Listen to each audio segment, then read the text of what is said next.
Hey everybody, what's up? Nintendo Kid here. I have, again, another gameplay on the map Skyjacked, because when you play the DLC, this seems to be the only map you get. But today what I'm bringing you guys is some Hardpoint. And as you can see, I'm using the Weevil now, so what that means is I have finished the Kuda and the VMP in terms of unlocking all the camos. So now I'm onto the Weevil, and what I'm using on the Weevil right now, what I always found out to be the best so far, based on what I have unlocked, is I'm just using FMJ and Quick Draw. Again, from my last video, if you guys watched that, I mentioned how I always use Quick Draw on a submachine gun. And I finally learned how to turn the HUD on, actually, unlike in my previous video. So now we have the information regarding the score, my kill streaks, or score streaks I mean, and my ammo and all that stuff. Now the reason why I like this gameplay here is because I get a lot of kills and very few deaths, and majority of these kills are with my gun. I get a lot of gun kills. You can see I'm only using UAV and RCXD, and the reason why is because I was working on still unlocking the final helmets or whatever I want to say it is for the Seraph. So I had to do that thing where I had to get both of my score streaks using the score streak booster thingy. So that's why I was using the two lowest score streaks only, just so I could finally complete that, which I did. Not in this episode, but I think a later episode. The one after this, I finally did it. But we're playing Hardpoint here, and what I'm doing is multiple roles. I'll actually sit in the Hardpoint, I'll run around and slay, and then I'll make sure we get the anchor. So what I mean by that is I want to talk about an anchor position. Right now on the map, majority of our team is in the Hardpoint if you look at the mini-map. So what we want to be doing is we want to be spawning outside to the left, and that way we'll basically be able to hold the Hardpoint. Right now the enemy team is spawning pretty far out, so they got to approach us from either the front or the side, unless they want to completely flank around back. But the whole purpose of being an anchor is to make sure that you control the spawn so that you spawn close to the rest of the Hardpoint area. And it's very important to make sure that you clear all the enemy out of the area before you actually can get the anchor spawn. There'll be multiple times in this clip where I'll actually run to the other side of the enemy spawn, knock out like two guys, think my team will start spawning there, and then still I'm outnumbered, so the spawn doesn't flip. That's something that you always got to be aware of, but majority of the time when you're playing Hardpoint with randoms, they don't ever understand that. They never take rolls. Everybody just sits in a cluster inside the Hardpoint. The other thing you want to do is actually kill people before they can get to the Hardpoint. So you want to be running around outside of the zone of the Hardpoint and make sure you take anybody out that you possibly could before they actually get to the Hardpoint. Although you're going to get more score points if you get kills inside the Hardpoint. You get defend kills, which are 125. So that is something too. It really depends on what your team is doing and what role you need to assume if you're playing as a lone wolf. Right now I'm switching my roles on every different Hardpoint we go through. There is a point in this video where I accidentally sit at the wrong Hardpoint for a while. It goes from, I forgot the rotation of them for a minute, but for everybody that doesn't know, the Hardpoint rotation essentially is, it starts at B domination, then it goes to the spawn on the side of the boat that has the pool and everything, and then from there it goes underground, basically right underneath B domination, and then it goes over here into the kitchen on this end that we're currently at. So here I'm trying to get control of our spawn, or of the spawn here, so I'm running through the back, I'm wiping out anybody in here, and I think I'm gonna get it here. And I thought I'd spawn, but turns out no. We're still spawning on the entire other end.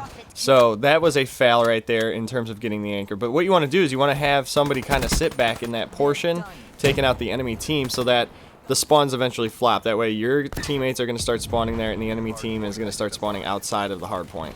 Right here, what I did, I shot at that guy, got a hit marker, and then I threw a stun. Now, the reason why I did that is because I shot at him as he was running away around the corner, and I hit him. So I figured he'd come back and challenge me, but I wanted to make sure I stunned him just in case he had an AR, because that head glitch right there, he would have been able to beat me easily with an AR while I was running down that alleyway. So I used the stun as kind of a safety device to make sure that he couldn't come and contest me in a gunfight.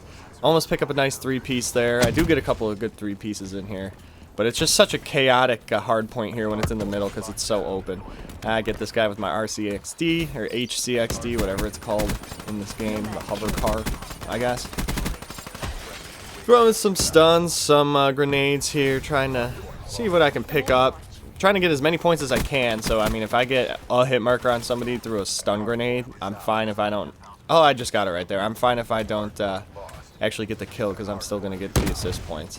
So that's better than nothing in my eyes. So you'll notice that I've been switching up how I challenge gunfights. There are some gunfights where I'll hit people, and then I'll just kind of say, no, I have no chance of winning this. I'll just take the assist points once somebody else picks them off. And we're back to this rotation here.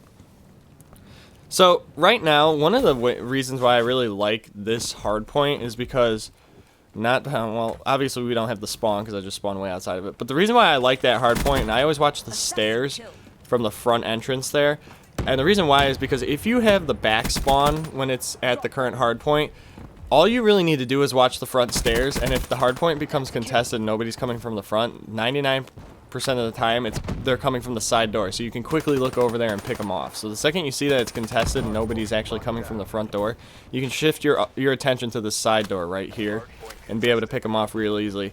Not too many people actually flank through the back door if you're still spawning back there, because they'll get picked off by anybody freshly spawning before they can make it around the corner. So right here, I'm already running in to get the next rotation. I always leave about 5 seconds early to make sure that I can get the first capture here and start getting points. Because as you can see, this was a close game. It was 107 to 97, and I really wanted to win. So I was playing really, really, really aggressive, the objective-wise. And I just keep getting UAVs and RCXDs or HCXDs. And the UAV is obviously helping my team out immensely. At some points, I think I had 3 up in the air at once. So it was distracting the enemy team because they'd stop and shoot them all down, but it was also nice because I was getting a lot of assist points and I was being able to really assist the rest of my team. Now, I didn't talk about my perks because really they haven't changed since the last video. I think what I did in here though was I sacrificed 2 concussion grenades and the black cell as my secondary so that I could put 2 first perks. One being overclock so I could get the specialist quicker since I was working on those, and then the second one being flak jacket. Normally I run just flak jacket alone, so the overclock was kind of a special thing since I was working on the specialists. My second perk was fast hands, and then my third perk is always gung-ho when I'm using an SMG. I haven't changed that setup up at all, and it's been working out fine while I've been working on getting these SMG camos unlocked. What I'll probably end up doing with the Weevil once I unlock more attachments and level the weapon up, I'm thinking I'm going to alternate FMJ for long barrel to see how that works. And then I may end up actually sacrificing my black cell and another concussion grenade again, and instead of having 2 first perks, I may make it a 3 attachment weapon and do quick draw long barrel FMJ and see how that works out. I really got to experiment to see if taking FMJ off and putting long barrel on is more beneficial, or if I need to have both of them on. So that's something I plan on doing. And then now that I'm actually done with the Seraph specialist and I'm onto the Hive specialist, I can actually start using some decent score streaks again. I just actually played one more game after this current game I'm recording here. It was a team deathmatch, and I ended up getting my Wraith, and I could have gotten my Wraps if I just was a little bit smarter. But it's finally nice to actually be able to use some fun score streaks again, because lately I've been literally just using this ACXD. HCXD, that's what it's called. Okay, so I don't know where I got a double kill from right there. If you guys rewind it, there was only one guy, I think, inside this area, unless there was a dude kind of off my camera to the left, or maybe the explosion went through the wall. I have no idea, because I only saw one guy as far as I was concerned. So that kind of shocked me right there.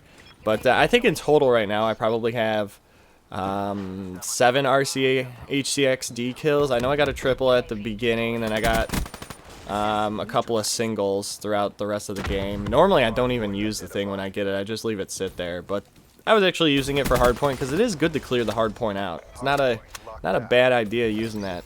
So I honestly I would recommend it for those of you guys that like to go for the lower score streaks, because you're just not, it's not that you're not good enough, it's just you just haven't gotten into the groove to where you can start working towards those higher ones, because it really depends on your play style. I've always been such a person to rush and not care, and I like to run in deep and see how long I can survive, and I can never really get high score streaks, but I've lately changed up my game style, basically.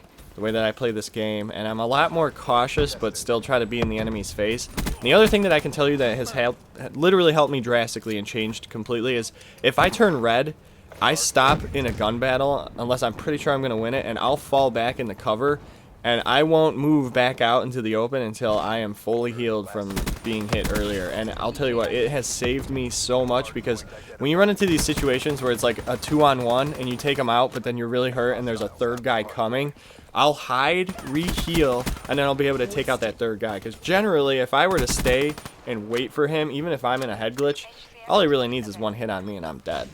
There you saw just a guy running around. He's always trying to get us here. We're at 211 to 138, so we pretty much have this match sealed. The timer's stuck at 19.1 seconds. This guy gets me with a shotgun, sadly. I thought I had him. I put a lot of bullets on him.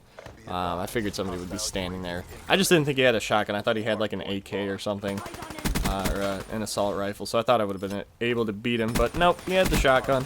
So I'm just trying to get into this hard point here so we can basically run the clock down, because it's annoying having the thing sit at 19 seconds and have it go on longer than 19 seconds. You just want to win. So we're contesting it right now. I take out this guy. I take him out even though he gets my teammate, and then watch. He's ready to fight me. I swear to God I was about to kick this guy's ass. If the game would have kept going, I was ready for him. So final score is 222 to 144. Again, here's the scoreboard. So 69 kills, 1 short of 70, only 14 deaths. Obviously, I could have done a lot better with the deaths.